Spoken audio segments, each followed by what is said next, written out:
Ở phía sau một bức tường, rất thường nghe thấy âm thanh kỳ lạ. Đến một ngày, trên tường xuất hiện một con mèo nhỏ, nó không ngừng kêu khóc cầu cứu họ. Đi theo sau con mèo nhỏ, mọi người đã tìm thấy một cái cống thoát nước, bên trong đó truyền tới những âm thanh vô cùng yếu ớt.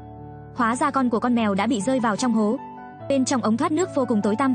Theo lời kể của người dân, những con mèo hoang khác rất hay bắt nạt con mèo mẹ này. Nó không còn cách nào khác nên mới đưa con của mình đi trốn. Nhưng ngờ đâu con của nó lại không may bị rơi vào trong cống. Mọi người thử cứu mèo con ra, nhưng miệng cống đã bị cái nắp thép kiên cố dính chặt vào. Bên đội cứu hộ cũng không cứu được. Mèo mẹ ngày nào cũng không ngừng kêu cứu, bất kể đó là ban ngày hay ban đêm, nó đều sẽ canh giữ không rời trên miệng cống. Mèo con ở bên trong cũng không ngừng tìm cách đi ra ngoài, nhưng vẫn không thể ra được. Những người tốt bụng vẫn không chịu bỏ rơi chú mèo con, ngày nào cũng sẽ đem đồ ăn cho chúng. Mèo mẹ ngày nào cũng khóc la đến nỗi không ăn nổi. Mọi người ai cũng mong cho mèo con có thể sớm ngày được cứu. Sau khi kỹ sư làm cống biết được tin này, họ đã đi đến hiện trường, hồi tưởng lại kết cấu khi xây cống lúc đó, cuối cùng đã tìm được cách cứu mèo con. Ở gần nắp cống có một lỗ thoát nước, nhân viên cứu hộ bò vào trong để giải cứu mèo con. Mèo con đói cồn cào, đi vào trong chiếc lồng sắt và đã được giải cứu thành công. Lúc này trời cũng đổ cơn mưa lớn, vào ngay trước thời khắc có tai họa ập tới, chú mèo con đã được cứu thành công. Mọi người ai nấy đều vui mừng thay cho nó. Mèo con và mèo mẹ được đưa đến bệnh viện, bác sĩ kiểm tra cho mèo con. May thay chú mèo con rất may mắn, rơi xuống cái hố có độ cao 10 mét mà không hề bị thương. Nó ở bên trong cống dựa vào tiếng kêu an ủi của mẹ và đồ ăn do con người cung cấp mà có thể sống tiếp. Người dân tốt bụng đã nhận nuôi mẹ con mèo, từ đó bắt đầu sống một cuộc sống hạnh phúc. Chú chó con này nằm xuống dưới đất, trên người còn đang bị một thứ gì đó che phủ, khiến nó không thể cử động. Đến gần để quan sát kỹ hơn, thì thấy trên người nó đang dính đầy một lớp dầu hắc dày cộm, cũng chính là nhựa đường. Tại sao lại có nhiều nhựa đường dính vào người chú chó đến vậy? Còn có chú chó nào khác cũng bị thương như thế không?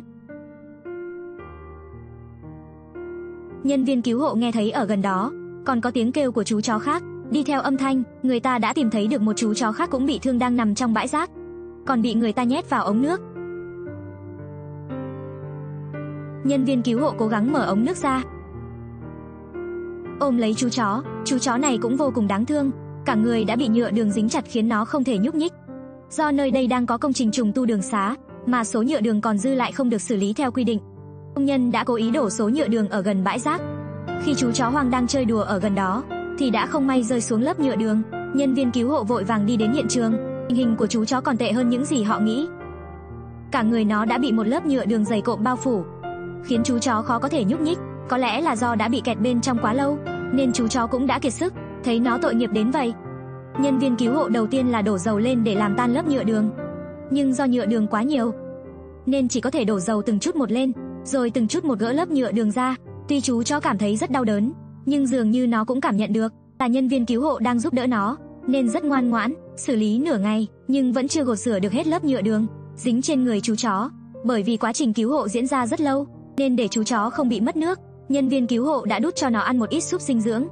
Sau khi bổ sung dinh dưỡng, tinh thần của chú chó đã khá lên rất nhiều, mắt cũng đã có thể mở to ra.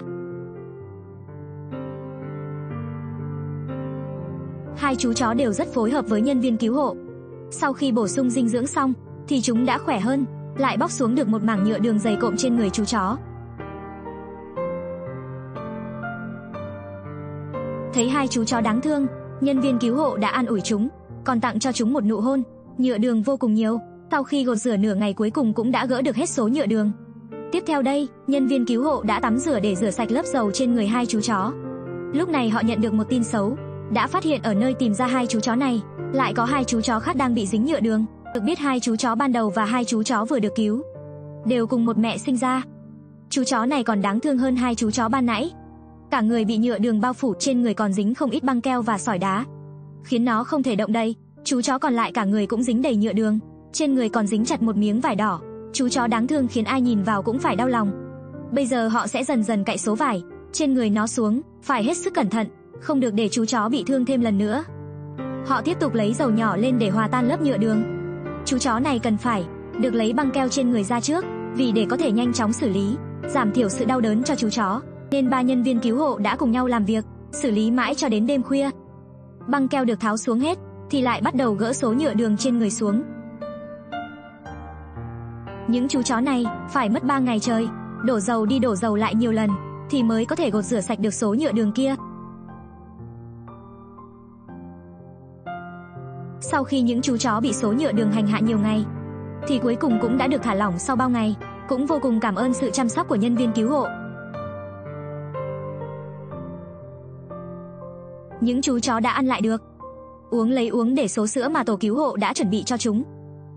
Những chú chó cũng đã về bên mẹ mình. Cả nhà chúng sau khi trải qua kiếp nạn này, dưới sự chăm sóc tận tình của đội cứu hộ, chúng đã có thể sống vui vẻ cùng nhau. Tuy rằng việc những chú chó bị thương chỉ là sự cố, nhưng mọi người hãy chăm sóc kỹ cho môi trường xung quanh của mình. Đừng đổ hay vứt bỏ rác sinh hoạt một cách bừa bãi. Hãy yêu thương những động vật nhỏ bên cạnh ta, bất luận là động vật nuôi trong nhà hay là động vật lang thang. Chúng ta đều phải đối xử thật tốt với chúng. Động vật chính là người bạn tốt nhất của con người.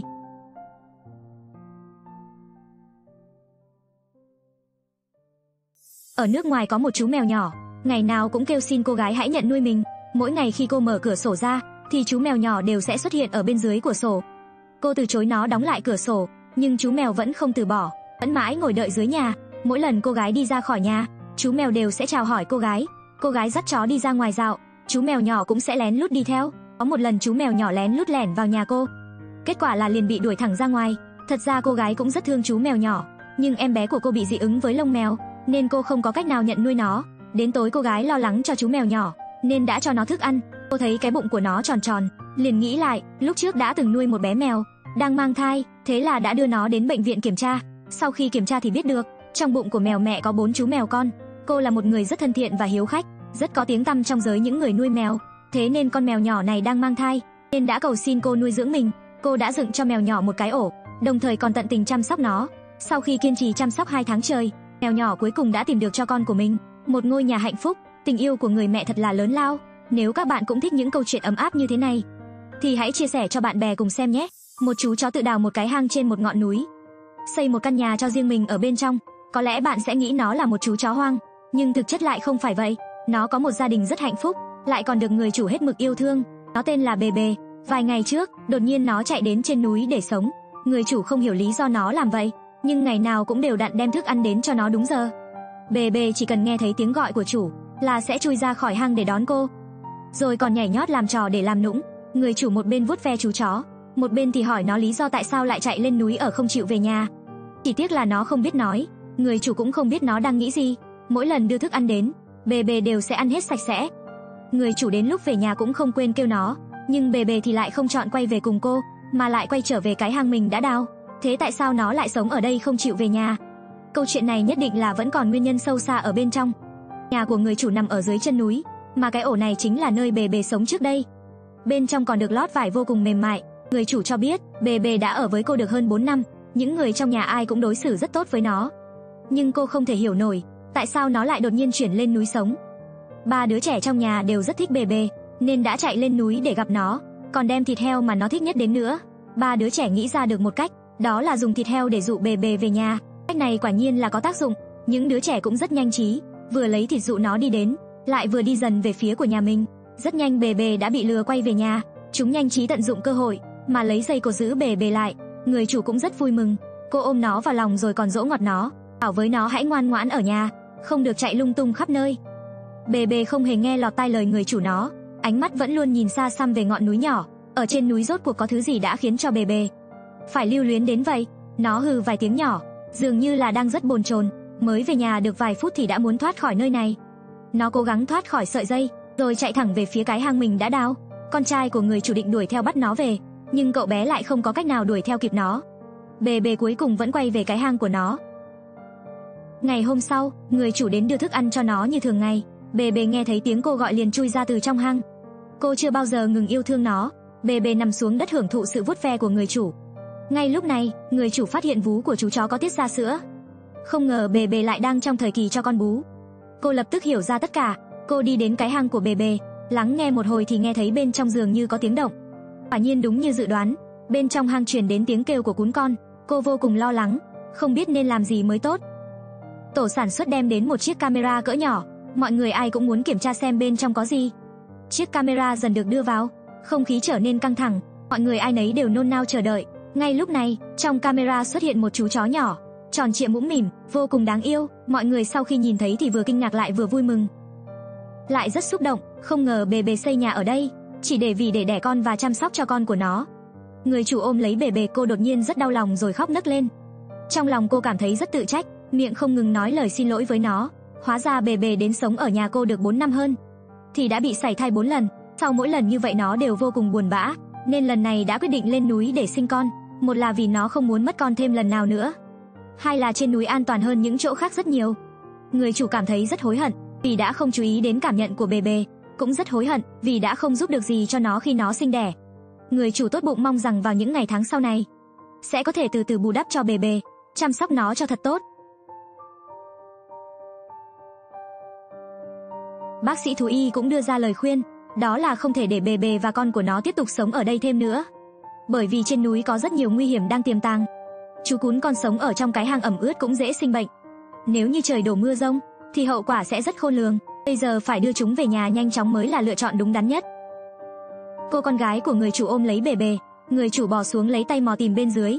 Tuy rằng cái hang khá sâu, nhưng cô vẫn có thể đưa chú chó con ra bên ngoài một cách rất thuận lợi. Những người có mặt đều rất vui mừng. Vẻ ngoài đáng yêu của chú chó con khiến mọi người xung quanh cũng phải tan chảy theo. Bác sĩ khám cho chú chó cũng may là nó vẫn rất khỏe mạnh. Không ngờ bề bề lần đầu làm mẹ mà đã có thể chăm sóc cho con mình tốt đến như vậy. Đúng thật là không dễ dàng chút nào.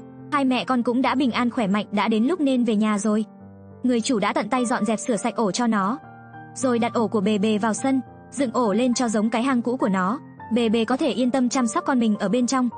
Chú chó con cũng có thể lớn lên ở đó một cách khỏe mạnh. So với cái hang trên đồi núi trống trải thì căn nhà này ấm áp hơn nhiều.